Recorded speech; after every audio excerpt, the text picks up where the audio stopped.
खबरों को विस्तार से। और सबसे पहले खबर दक्षिण भारत से, राज्य कर्नाटक से, जहां पर बड़ी राजनीतिक गतिविधि हो रही है।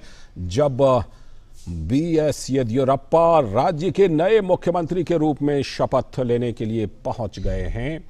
बीएस येदियुरप्पा अब से कुछ ही देर में शपथ लेने वाले हैं। आपको हम बता दें कि जो पिछली कांग्रेस जेडीएस की गठबंधन सरकार थी वो गिर गई थी, वो विश्वास मत हार गई थी और उसके बाद अब भारतीय जनता पार्टी की सरकार बन रही है। इस पूरे घटनाक्रम पर हमें जानकारी देने के लिए हमारी संवाददाता आयशा खानम फोन लाइन पर जुड़ रही हैं बेंगलुरु से। और आप टेलीविजन स्क्रीन पर देख सकते हैं कि येदियुरप्पा पहुंच चुके हैं और इस वक्त लोगों का अभिवादन स्वीकार कर रहे हैं, अभिवादन का आदान प्रदान कर रहे हैं। तो ये जुड़ते हैं अपनी संवाददाता आयशा खानम से। आयशा, हम वो सीधी तस्वीरें देख रहे हैं जब अब से कुछ ही लम्हे बाद, कुछ ही क्षण के बाद बीएस येदियुरप्पा मुख्यमंत्री पद की शपथ लेंगे। जरा बताइए, क्या अभी तक कुछ जानकारी मिली है? पहले जिस तरह की जानकारी आ रही थी कि अकेले शपथ ग्रहण ले सकते हैं।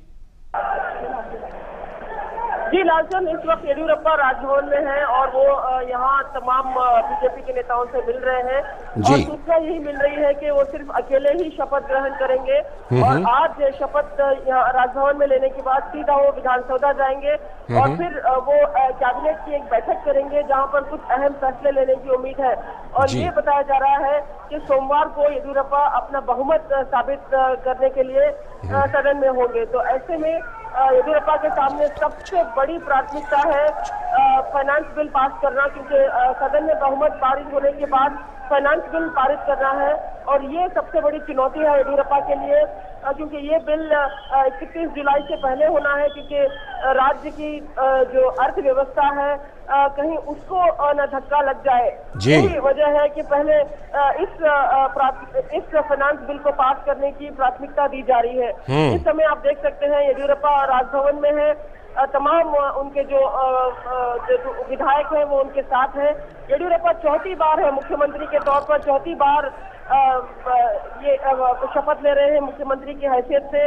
और येदियुरप्पा के लिए एक लंबी लड़ाई रही है आयशा, 1983 से लेकर कल तक। जो येदियुरप्पा जिस तरह से एक जद्दोजहद की है अपने राजनीतिक करियर में और चौथी बार है वो मुख्यमंत्री के पद पर, पूरा जश्न का माहौल है यहाँ पर। आयशा, येदियुरप्पा को बधाई दे रहे हैं। आयशा, वहाँ पर तस्वीरों में राज्य के पूर्व मुख्यमंत्री एसएम कृष्णा भी दिख रहे हैं। आप भारतीय जनता पार्टी में हैं, क्या इसको कुछ संकेत माना जाए? एसएम कृष्णा की वहाँ पर उपस्थिति क्या कुछ कहती है? क्या कुछ खास बात है इसमें? जी, एसएम कृष्णा भारतीय जनता पार्टी में शामिल हैं। वो वरिष्ठ नेता हैं बीजेपी के और वो बीजेपी को हमेशा से चुनाव में, असेंबली चुनाव में भी मार्गदर्शन देते रहे हैं। और अब वो साथ नजर आ रहे हैं येदियुरप्पा के। तो साफ जाहिर है कि तमाम बीजेपी के वरिष्ठ नेता जो है वो येदियुरप्पा के साथ खड़े हुए हैं इस समय।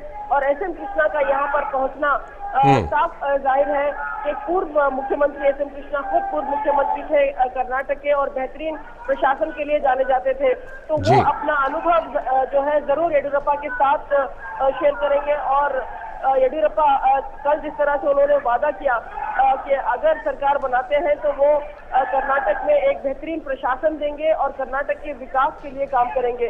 गौर करने वाली बात तो यह है लालचंद की कर्नाटक में पिछले 14 महीनों से लगभग प्रशासन थम गया था। यहाँ पर विकास की जो रफ्तार है पूरी तरह से रुक गई थी। और यहाँ पर जो गठबंधन सरकार है आपसी मतभेद के चलते यहाँ पर लोग बेहद परेशान थे, किसान बड़े बेहद परेशान थे। तो अब येदियुरप्पा की सबसे बड़ी प्राथमिकता होगी किसान और वो जिले जहाँ पर सूखा है, क्योंकि येदियुरप्पा एक विपक्ष के नेता के तौर पे भी लगातार इन सूखाग्रस्त इलाकों में पदयात्रा करते रहे हैं। और येदियुरप्पा हमेशा पदयात्रा के जरिए अपनी राजनीतिक पकड़ मजबूत बनाते रहे हैं और लोगों के बीच रहे हैं। इसी वजह से येदियुरप्पा को एक बेहतरीन मास लीडर माना जाता है। यही वजह है कि येदियुरप्पा चाहे सत्ता में रहे या विपक्ष में हमेशा लोगों से जुड़े रहे हैं। तो अब उनकी सबसे पहली प्राथमिकता होगी फाइनेंस बिल लाना और उसके बाद किसानों के लिए राहत देना और कर्नाटक में जो विकास की गति रुक गई थी उसको एक रफ्तार देना, क्योंकि अब ये साफ हो गया है येडियुरप्पा की सरकार बन रही है, केंद्र में बीजेपी की सरकार है, तो ऐसे में ये एक बहुत अच्छा मौका है कर्नाटक के लिए कि राज्य और केंद्र मिलकर काम करें, क्योंकि लगातार देखा गया था कि पिछले जो गठबंधन सरकार थी, सरकार पर आरोप भी लगते रहे कि कई केंद्र की योजनाएं लोगों तक नहीं पहुंची थी और कोशिश ये करते गए कि केंद्र की योजनाओं को रोका जाए और उन्हें अपने नाम से यहाँ पर लागू किया जाए। लेकिन अब ये साफ है कि केंद्र सरकार और राज्य सरकार मिलकर कर्नाटक के विकास के लिए और कर्नाटक की बेहतरी के लिए काम कर सकते हैं। कुछ ही देर में, कुछ ही मिनटों में राज्यपाल यहाँ पर पहुंचेंगे। ये ग्लास हाउस है जहाँ पर सेरेमनी हो रही है। राजभवन के अंदर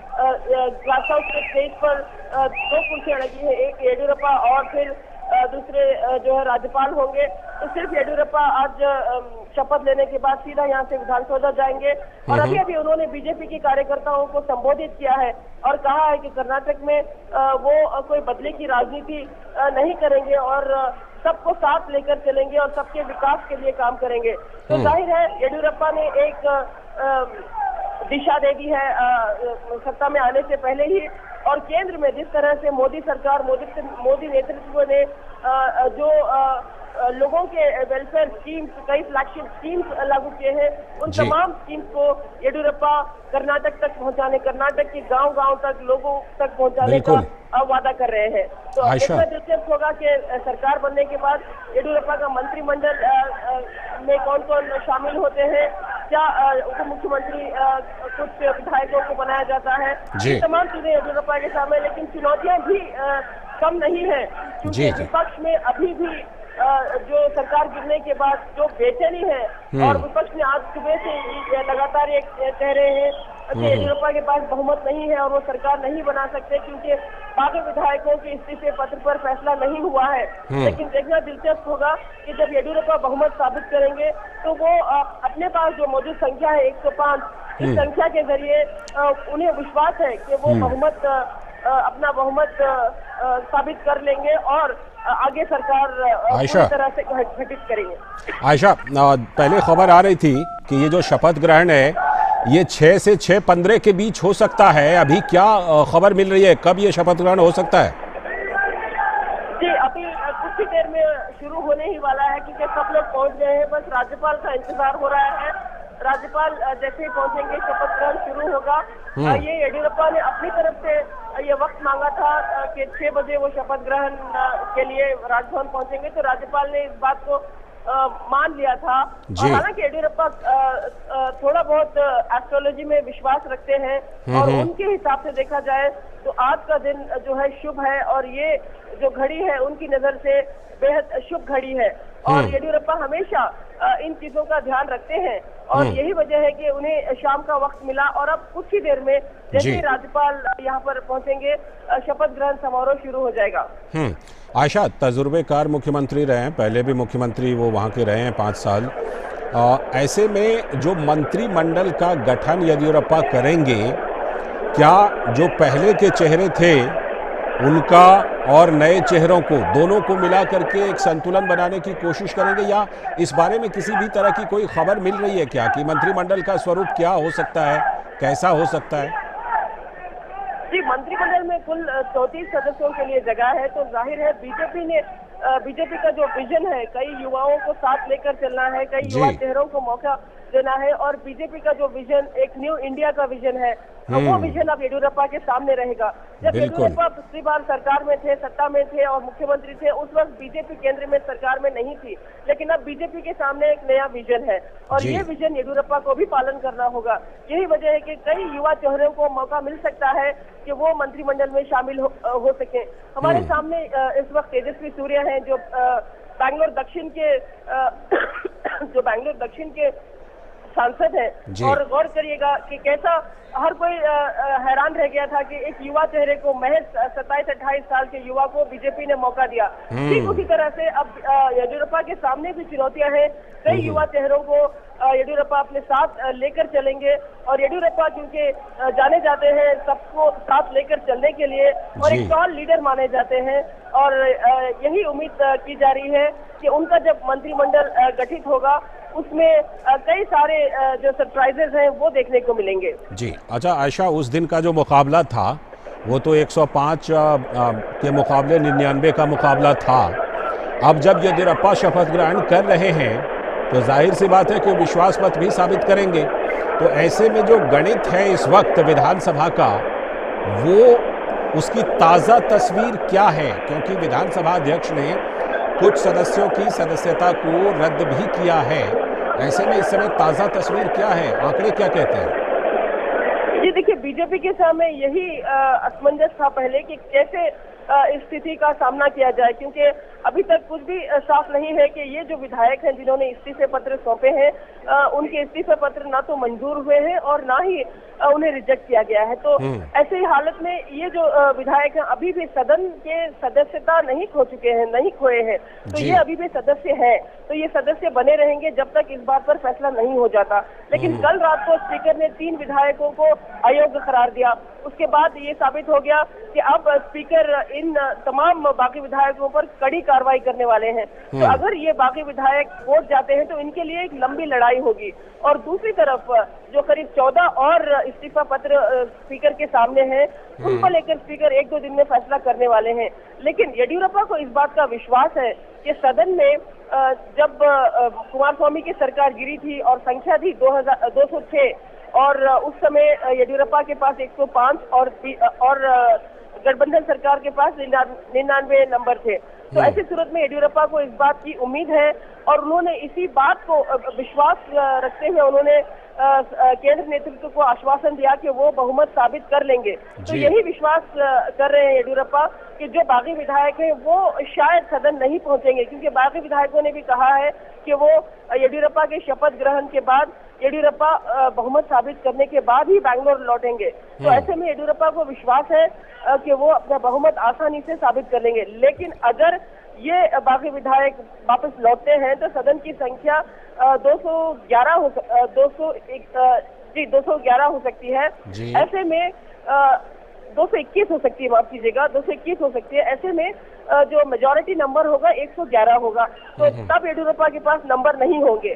लेकिन इसी बात को लेकर येदियुरप्पा ने बड़ा रिस्क लिया है, बड़ा दांव खेला है कि ये बाकी विधायक नहीं पहुंचेंगे और येदियुरप्पा आसानी से 105 विधायकों के साथ सदन में उस दिन अपना बहुमत साबित कर लेंगे। ये एक बड़ा राजनीतिक दांव है बीजेपी ने लगाया है और बीजेपी को पूरी उम्मीद है कि इसमें बीजेपी कामयाबी हासिल कर लेगी, क्योंकि बीजेपी के पास जो 105 की संख्या है, ये इस संख्या के जरिए बहुमत साबित हो जाएगा। आयशा, जिस तरह से कि पूरा का पूरा घटनाक्रम चला, 14 महीने की गठबंधन की सरकार रही, लेकिन उस 14 महीने में कई बार मुख्यमंत्री HD कुमारस्वामी ने कहा वो खून के आंसू पी रहे हैं, वो जहर पी रहे हैं, पता नहीं किस तरह कितने बयानात उनके आए। अब जबकि भारतीय जनता पार्टी की सरकार वहां पर बन रही है और भारतीय जनता पार्टी प्रायः कहती है कि अगर केंद्र और राज्य दोनों में सरकार है तो डबल इंजन की गाड़ी है, ऐसे में राज्य की जनता इस पूरे घटनाक्रम को कैसे देख रही है? देखिए, राज्य की जनता इस पूरे जो कर्नाटक का नाटक पूरे देश में मशहूर हो गया, इससे ऊब चुकी थी और शर्मिंदा थी, क्योंकि लगातार पिछले 14 महीनों में इस सरकार में करीब 6 बार बगावत हुई है और वो भी कांग्रेस के विधायकों की तरफ से। और आखिरी बार जब एक बड़ी बगावत हो गई, जो मुंबई में 16 विधायक मुंबई के लिए रवाना हो गए, तो सरकार को उस वक्त सरकार के पास कोई रास्ता नहीं था और कुमारस्वामी को इस्तीफा देने के अलावा कोई और रास्ता नहीं था। तो ऐसे में आप अंदाजा लगा सकते हैं 14 महीनों में अगर 6 बार बगावत हुई है तो कर्नाटक में विकास की क्या गति रही होगी। कर्नाटक में कोई अहम योजनाओं को अंजाम नहीं दिया गया और किसानों के जो कर्ज माफ की बात कही जा रही थी उस पर भी लगातार अड़चनें आती रही, किसान परेशान रहे और कई जो सूखाग्रस्त इलाके हैं उत्तर कर्नाटक में, वहां अभी भी लोगों को राहत नहीं पहुंची है। और कुछ इलाके जो मलनाड रीजन है कर्नाटक का, जो जहां पर तेज बारिश होती है, वहां पर कोडगु जैसे इलाकों में लोगों को अभी तक राहत नहीं मिली है। पिछले साल ही कोडगु में बाढ़ की वजह से तबाही मची थी और लोगों को अभी तक वहां पर घर नहीं मिले हैं। हालांकि सरकार ने वादा किया था कि उन्हें घर बना के देंगे, लेकिन अभी तक लोग बेघर हैं। तो ऐसी सूरत में सरकार ने लोगों के लिए बहुत कम किया और अपने विधायकों को साथ रखने के लिए ही पूरा वक्त उसमें लगाती रही और पूरी कोशिश करती रही कि बगावत को थाम कर रखें और सरकार बचाने में अपना वक्त जाया किया। ऐसी सूरत में अब लोगों को राहत मिल रही है। अब लोग इस उम्मीद से ये उम्मीद लगा रहे हैं कि अब एक स्टेबल सरकार, एक स्थिर सरकार होगी कर्नाटक में, क्योंकि जैसा कि मैंने बताया इस बार सरकार कर्नाटक में बीजेपी की सरकार और केंद्र में भी बीजेपी की नेतृत्व की सरकार है। तो ये ऐसा केंद्र और राज्य में एक आइडियोलॉजी की सरकार होना एक राज्य के लिए बेहद जरूरी था, क्योंकि यहाँ पर विकास के मामलों में देखा जाए तो इन तमाम विकास के कार्यों को लोगों तक पहुंचाने में आसानी हो सकती है।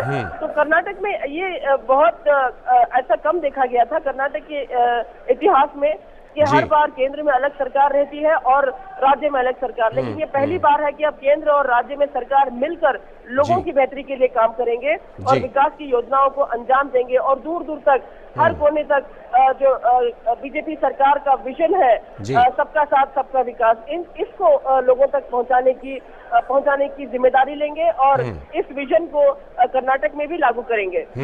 आयशा, 14 महीनों की जिन गड़बड़ियों का आप जिक्र कर रही हैं, उसकी शुरुआत, उस कहानी की शुरुआत कैसे होती है कि 14 महीने पहले वहां पर चुनाव हुए, भारतीय जनता पार्टी सबसे बड़ी पार्टी बनकर के उभरी, कुछ सीटें दूर रह गई बहुमत से, और दूसरी तरफ कांग्रेस ने अपने से आधी से भी कम सीट वाली जेडीएस को मुख्यमंत्री पद देकर के सरकार बनवा ली। तो क्या ये जो टकराव है और ये जो अस्थिरता है, इसकी बुनियाद उसी दिन लिख गई थी? क्योंकि जिस तरह उन्होंने मुख्यमंत्री का पद सौंप दिया था, उससे असंतोष होना स्वाभाविक था कांग्रेस के अंदर भी। ये बिल्कुल सही कहा आपने, क्योंकि शुरू से लगातार जिस दिन से ये गठबंधन बना, उसी दिन से कांग्रेस और जेडीएस के अंदर विरोध के सुर उठने लगे। खासकर कांग्रेस इस बात से सहमत नहीं थी। हालांकि कांग्रेस के केंद्र नेतृत्व की तरफ से इस बात पर जोर दिया गया कि बीजेपी को सत्ता में ना आने दिया जाए और जेडीएस और कांग्रेस मिलकर सरकार बनाने।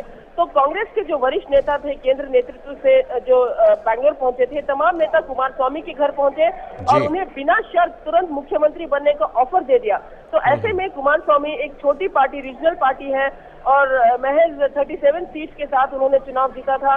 तो ऐसे में कुमारस्वामी के लिए ये एक मौका था अपनी पार्टी का बेस बढ़ाने के लिए। तो कुमारस्वामी ने भी इस ऑफर को स्वीकार कर लिया। तो ऐसे में कांग्रेस के अंदर काफी विरोध के सुर उठने लगे, क्योंकि उन्हें ये लगने लगा कि एक छोटी पार्टी के सामने कांग्रेस जो है झुक रही है, कांग्रेस की बेस खत्म हो रही है। और हाल ही में जो लोकसभा में चुनाव हुए उसमें साफ नजर आया कि ये गठबंधन जमीनी हकीकत था ही नहीं, क्योंकि यहाँ पर जो कार्यकर्ता हैं गठबंधन के, कांग्रेस के और जेडीएस के कार्यकर्ता कभी एक साथ एकजुट होकर काम नहीं किए। और लोकसभा चुनाव में नतीजों में साफ नजर आया, कर्नाटक में 28 लोकसभा सीटों में से बीजेपी को 25 सीटों में जीत मिली और कांग्रेस और जेडीएस को एक-एक, और यहाँ तक के जेडीएस के सुप्रीमो देवेगौड़ा को तक हार का मुंह देखना पड़ा। तो ये साफ था कि ये गठबंधन लोगों तक पहुंचा ही नहीं और कभी कार्यकर्ता आपस में एकजुट होकर इस गठबंधन के लिए काम नहीं किया। और खासकर कांग्रेस इससे नाखुश थी और कांग्रेस में तमाम विधायक अपनी अपनी गुटबाजी में जुटे रहे। और एक मुख्यमंत्री तो कहने के लिए कुमारस्वामी थे, लेकिन कांग्रेस के लिए सिद्धरामैया मुख्यमंत्री थे और वो खुलकर ये कहते थे कि सिद्धरामैया हमारे मुख्यमंत्री हैं। और आखिरकार यही हुआ कि जब बगावत हुई तो सिद्धरामैया के जितने भी सपोर्टर्स, जितने भी नजदीकी माने जाते हैं, ये तमाम लोगों ने कोalition की नैया को छोड़कर वो बागी कैंप में जुट गए। तो ऐसी सूरत में ये साफ था कि शुरू से ये गठबंधन जो बना वो मजबूत नहीं था और एक जल्दबाजी में बीजेपी को महज सत्ता से दूर रखने के लिए बनाया गया था। तो ये साफ था कि कार्यकर्ता जो है इससे नाखुश थे और ये गठबंधन चल नहीं पाया। ऐसी सूरत में इस गठबंधन के जाने के बाद लोगों ने सबसे बड़ी राहत की सांस ली है। अब लोगों को यही उम्मीद है कि अब आने वाले दिनों में एक स्थिर सरकार बने और कर्नाटक जो एक बहुत ही डेवलप स्टेट माना जाता है, बैंगलोर एक सिलिकॉन सिटी ऑफ इंडिया माना जाता है, वो दोबारा अपनी इस छवि को दोबारा से कायम कर ले। और बीएस येदियुरप्पा राज्यपाल पहुंचे जी, तो हम जैसा कि राज्यपाल पहुंचे हम जैसा ये तस्वीरों में देख पा रहे हैं कि राज्यपाल, जैसा बता रही है हमारे संवाददाता, कि वो पहुंच रहे हैं और उसके बाद अब शपथ ग्रहण समारोह शुरू होने ही वाला है। ये सीधी तस्वीरें आप राजभवन से ही देख रहे हैं। और आयशा, आप हमारे साथ जुड़ी हुई हैं? लगता है फिलहाल संपर्क कट गया। और क्योंकि वहां पर आप देख सकते हैं कि सभी उपस्थित गणमान्य लोग खड़े हो गए हैं, तो राज्यपाल पहुंच रहे हैं या पहुंच चुके हैं। आप ये सीधी तस्वीरें बेंगलुरु के राजभवन से देख रहे हैं, जहां पर अब से कुछ ही मिनट में, कुछ ही क्षण के बाद बीएस येदियुरप्पा राज्य के नए मुख्यमंत्री पद के रूप में शपथ लेंगे। जैसा कि हम जानते हैं कि वहां पर जो कांग्रेस और जेडीएस की गठबंधन सरकार थी, वो विश्वास मत हार गई और विश्वास मत हारने के बाद एचडी कुमारस्वामी जो मुख्यमंत्री थे, उनकी सरकार गिर गई।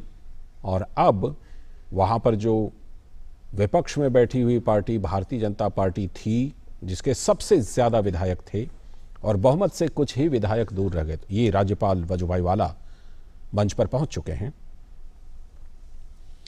और अब से कुछ ही देर में ये शपथ ग्रहण समारोह शुरू होने वाला है।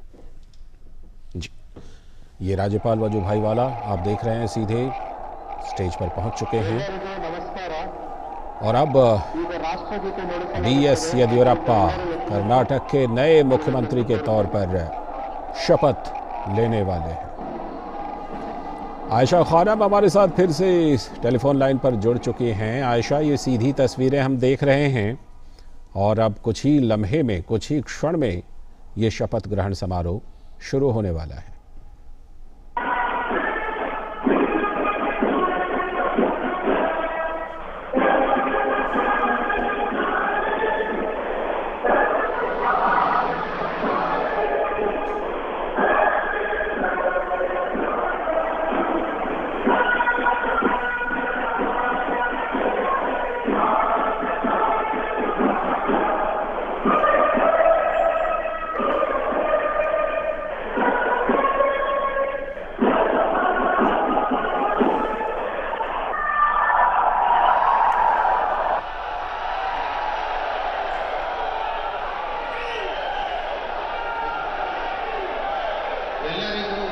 तो राष्ट्रगान के साथ कार्यक्रम की शुरुआत हुई और अब से कुछ ही देर में बीएस येदियुरप्पा मुख्यमंत्री पद की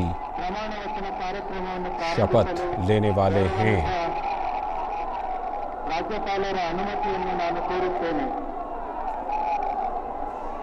आयशा खानम हमारी संवाददाता लगातार वहां घटनास्थल पर मौजूद हैं, जहां पर ये शपथ ग्रहण समारोह चल रहा है। आयशा, हम देख पा रहे हैं लोगों में ज़बरदस्त उत्साह, वहाँ जो लोग मौजूद हैं वो नारों के साथ बड़ी ज़बरदस्त उत्साह दिखा रहे हैं। बीएस येदियुरप्पा जब अब मुख्यमंत्री पद संभालेंगे, कौन कौन सी चीज़ें उनके सामने सबसे बड़ी चुनौती के रूप में सबसे पहले सामने खड़ी होंगी? और हम आपको ये बता दें, ये सीधी तस्वीरें आप देख रहे हैं बीएस येदियुरप्पा मंच की तरफ बढ़ते हुए, और अब कुछ ही देर में वो कर्नाटक के नए मुख्यमंत्री के तौर पर शपथ लेंगे।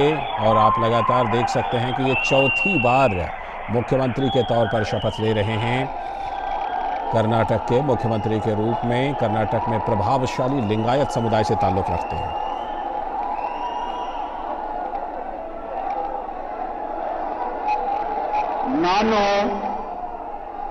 ನಾನು ಬೋಕನಕೆರೆ ಸಿದ್ದಲಿಂಗಪ್ಪ ಯಡಿಯೂರಪ್ಪ ಎಂಬುವ ನಾನು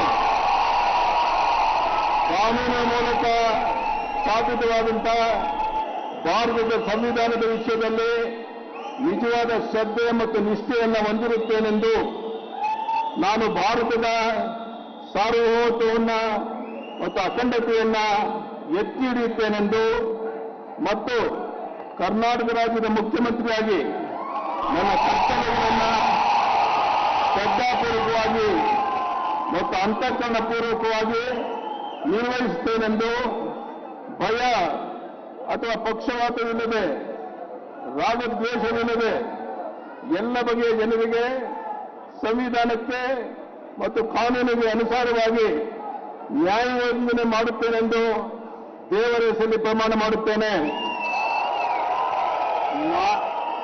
ನಾನು ಬೂಕನಕೆರೆ ಸಿದ್ದಲಿಂಗಪ್ಪ ಯಡಿಯೂರಪ್ಪ ಎಂಬ ಹೆಸರಿನ ನಾನು ಕರ್ನಾಟಕ ರಾಜ್ಯದ ಮುಖ್ಯಮಂತ್ರಿಯಾಗಿ ನನ್ನ ಪರ್ಯಾಲೋಚನೆಗೆ ತರಲಾಗುವ ಅಥವಾ ನನಗೆ ತಿಳಿದು ಬರುವ ಯಾವುದೇ ವಿಷಯವನ್ನ ರಾಜ್ಯದ ಮುಖ್ಯಮಂತ್ರಿಯಾಗಿ ನನ್ನ ಕರ್ತವ್ಯಗಳ ಯುಕ್ತ ನಿರ್ವಹಣೆಗೆ ಅಗತ್ಯವಾಗಬಹುದಾದ ಸಂದರ್ಭದಲ್ಲದೆ ಅನ್ಯಥಾ ಯಾರೇ ವ್ಯಕ್ತಿಗೆ ಅಥವಾ ವ್ಯಕ್ತಿಗಳಿಗೆ ಪ್ರತ್ಯಕ್ಷವಾಗಿ ಅಥವಾ ಪರೋಕ್ಷವಾಗಿ ತಿಳಿಸುವುದಿಲ್ಲ ಅಥವಾ ಬಹಿರಂಗಪಡಿಸುವುದಿಲ್ಲ ಎಂದು ದೇವರ ಹೆಸರಿನಲ್ಲಿ ಪ್ರಮಾಣ ಮಾಡುತ್ತೇನೆ.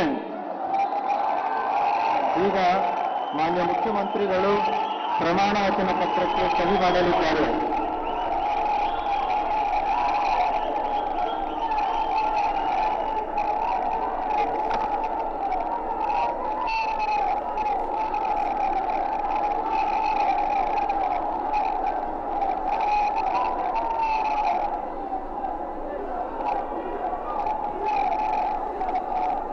तो ये सीधी तस्वीरें आप देख रहे हैं बेंगलुरु के राजभवन से, जहां पर बीएस येदियुरप्पा ने अब से कुछ ही देर पहले, कुछ ही लम्हे पहले 6:31 पर शपथ ग्रहण किया है। नए मुख्यमंत्री के तौर पर चौथी बार मुख्यमंत्री बन रहे हैं और इस वक्त आवश्यक दस्तावेज पर अपना हस्ताक्षर कर रहे हैं मुख्यमंत्री पद की शपथ लेने के बाद।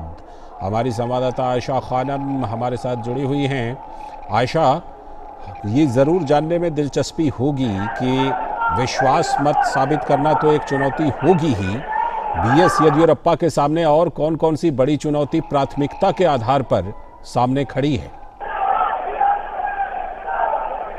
जी देखिए, विश्वास मत के बाद येदियुरप्पा के सामने दूसरी बड़ी चुनौती होगी मंत्रिमंडल का गठन करना, क्योंकि कई आकांक्षी हैं, जैसा कि मैंने बताया, कई युवा चेहरे हैं, कई वरिष्ठ नेता हैं, कई अनुभवी नेता हैं बीजेपी में। तो इन तमाम लोगों को साथ लेकर मंत्रिमंडल का गठन करना एक और बड़ी चुनौती है। उसके बाद राज्य की जो स्थिति है, जो आर्थिक स्थिति है, उस पर गौर करना, उसको एक पटरी पर लाना। कर्नाटक में जो पिछले कुछ सालों से जो इन्वेस्टमेंट और विकास रुक गया था, उस पर जोर देना, ग्लोबल इन्वेस्टर्स को कर्नाटक में लाना, ये उनके लिए चुनौती है। लेकिन येदियुरप्पा क्योंकि किसानों के नेता माने जाते हैं, किसानों से जुड़े हुए नेता माने जाते हैं, हमेशा उनको कन्नड़ में रैतर बंधु बताते हैं, यानी किसानों के दोस्त कहा जाता है, इस खिताब से वो जाने जाते हैं। तो किसानों के लिए सबसे बड़ी प्राथमिकता वो देंगे। वो येदियुरप्पा जो गले में ग्रीन शॉल पहनी है, उन्होंने हरी शॉल, इसका यही मतलब है कि वो किसानों के साथ है। ये ग्रीन शॉल जो है किसानों की पहचान है। येदियुरप्पा अपने आप को किसान का बेटा मानते हैं और येदियुरप्पा की सबसे बड़ी प्राथमिकता किसानों के लिए होगी कर्ज माफ करने की। जो पिछले सरकार की इनकम्प्लीट योजना है, उस योजना को अंजाम देना होगा, ये सबसे बड़ी प्राथमिकता है। और कर्नाटक के जो उत्तर कर्नाटक के इलाके हैं जहाँ पर सूखा है, उन तमाम इलाकों में लोगों को राहत पहुंचाना है। ये तमाम चीजें हैं। खासकर कर्नाटक की जो प्रशासन थम गया है, इसको एक गति देना, ये उनकी प्राथमिकता है। लेकिन सबसे पहली प्राथमिकता होगी फाइनेंस बिल, जो राज्य के फाइनेंस स्टेट को एक फाइनेंशियल स्टेटस को आगे बढ़ाए और जो लाखों सरकारी कर्मचारियों की जो सैलरीज है, उसे देने में साथ ले। इस वक्त राष्ट्रीय गान हो रहा है।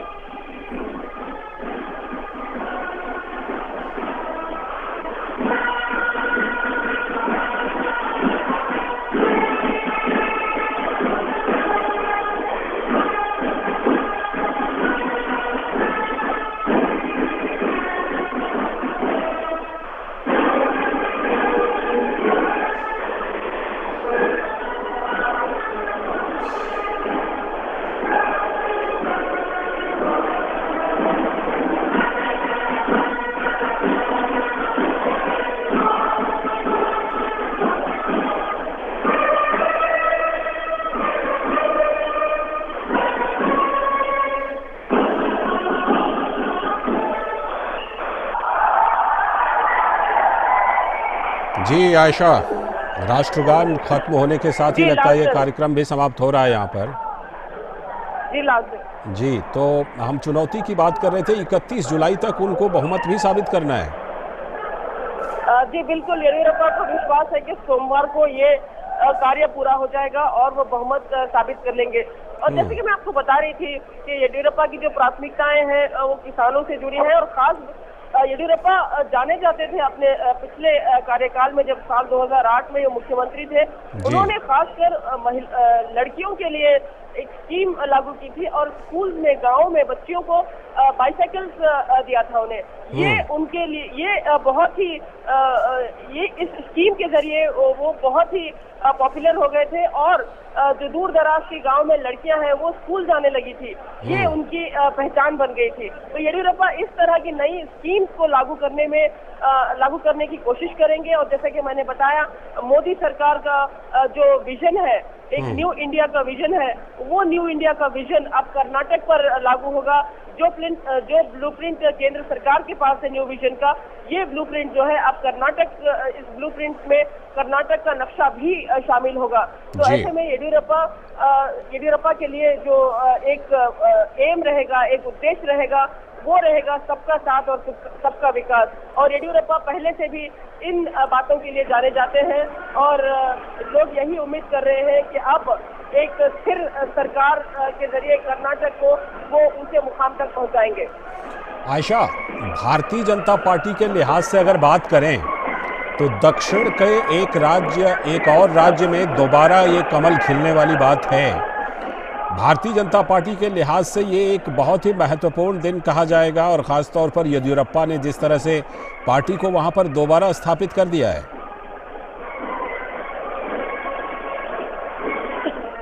जी देखिए, येडियुरप्पा ही वो शख्स है जो भारतीय जनता पार्टी को दक्षिण भारत में सबसे पहले सत्ता का द्वार खोला था। यानी सबसे पहले कर्नाटक में ही बीजेपी ने सरकार बनाई थी, और हमेशा से बीजेपी ये मानती रही है कि दक्षिण भारत में कर्नाटक बीजेपी के लिए सत्ता का द्वार रहा है। और ये येडियुरप्पा की मेहनत थी इसमें, क्योंकि येडियुरप्पा और दूसरे बाकी वरिष्ठ नेताओं ने मिलकर 2 विधायकों से लेकर आज चौथी बार येडियुरप्पा मुख्यमंत्री बने हैं। तो वह 2 विधायकों के जरिए यहाँ पर उन्होंने बीजेपी की नींव रखी, और येडियुरप्पा इसके लिए कर्नाटक में जाने जाते हैं। जब येडियुरप्पा बीच में बीजेपी छोड़कर चले गए थे और अपनी नई पार्टी उन्होंने बना ली थी, उस वक्त भी ये महसूस किया गया था कि येडियुरप्पा एक मास लीडर है। तो कुछ ही समय के बाद येडियुरप्पा दोबारा बीजेपी में लौट गए थे, क्योंकि वो खुद बीजेपी से अपने आप को अलग नहीं कर पाए, और उसके बाद दोबारा बीजेपी को और मजबूती मिली। और येडियुरप्पा की जो पहचान है, और खास बात एक विशेष समुदाय में वो जाने जाते हैं, लिंगायत समुदाय के एक जाने माने नेता के तौर पर वो जाने जाते हैं। तो इस समुदाय में उनकी जो पकड़ है वो बेहद मजबूत है। और ये जो समुदाय है कर्नाटक में, खासकर उत्तर कर्नाटक में, कई शिक्षा केंद्र, कई विकास योजनाएं जो है वो अपने मठों के जरिए चलाते हैं। और येडियुरप्पा इन तमाम विकास के कार्यों को अपना बल भी देते हैं। तो ऐसी सूरत में येडियुरप्पा को एक टॉल लीडर बोला जाना गलत नहीं है, और यही वजह है कि लोग उन्हें रैत्र बंधु मानते हैं, और यही उम्मीद कर रहे हैं कि अब येडियुरप्पा कर्नाटक में एक नए युग की शुरुआत करेंगे और कर्नाटक में विकास को पटरी पर लाकर रखेंगे। अच्छा आयशा, जैसा कि आपने जिक्र किया कि लिंगायत समुदाय के नेता तो हैं ही येडियुरप्पा, किसानों के नेता के तौर पर जाने जाते हैं, और ऐसा कौन कौन सा राज्य का वर्ग है जिसमें येडियुरप्पा का खास असर है, ज्यादा असर है? वैसे येडियुरप्पा सब वर्गों के साथ घुल मिल जाते हैं, और सबके साथ उनका अच्छा स्नेह है, और सबके साथ मिलकर वो काम करते रहे हैं। आज भी हमने देखा कि उनकी शपथ ग्रहण समारोह में हर वर्ग के, हर समुदाय के लोग दूर दूर से पहुंचे हैं। ऐसा कुछ भी नहीं है कि यहाँ पर कहा जा सके कि केवल लिंगायत के वर्ग के लोग हैं। यहाँ पर हर वर्ग, हर समुदाय के लोग यहाँ पर पहुंचे हैं, और यहाँ तक के रोशन बेग जो कांग्रेस के विधायक हैं, जो इस वक्त सस्पेंडेड है, वो भी यहाँ पर पहुंचे हैं और येडियुरप्पा को बधाई दे रहे हैं। तो हर वर्ग से येडियुरप्पा जुड़े हुए हैं, और यही छवि है येडियुरप्पा की कि वो एक कामयाब मुख्यमंत्री रहे। हालांकि बीच में उन्हें कुछ सेटबैक हुआ, कुछ उन पर आरोप लगे थे, जो भ्रष्टाचार के आरोप लगे थे, लेकिन बाद में कोर्ट ने उन्हें इन आरोपों से भी बरी कर दिया, जिसके बाद येडियुरप्पा और भी अपनी पकड़ को जो है मजबूत बना सके। और इन आरोपों के बाद येडियुरप्पा ने शायद सबक सीखा कि जो गलतियां उन्होंने की वो गलतियां नहीं दोहराएंगे, और अब येडियुरप्पा एक मजबूत नेता के तौर पर उभर कर आए हैं। और जाहिर है एक बार फिर कर्नाटक के मुख्यमंत्री के रोल में वो कर्नाटक को एक ऊंचे मुकाम पर पहुंचाएंगे। आयशा, हमारे साथ बने रहिएगा। हमारे साथ न्यूज रूम से हमारे संवाददाता अजय विक्रम भी जुड़ रहे हैं। अजय ने वहां पर कई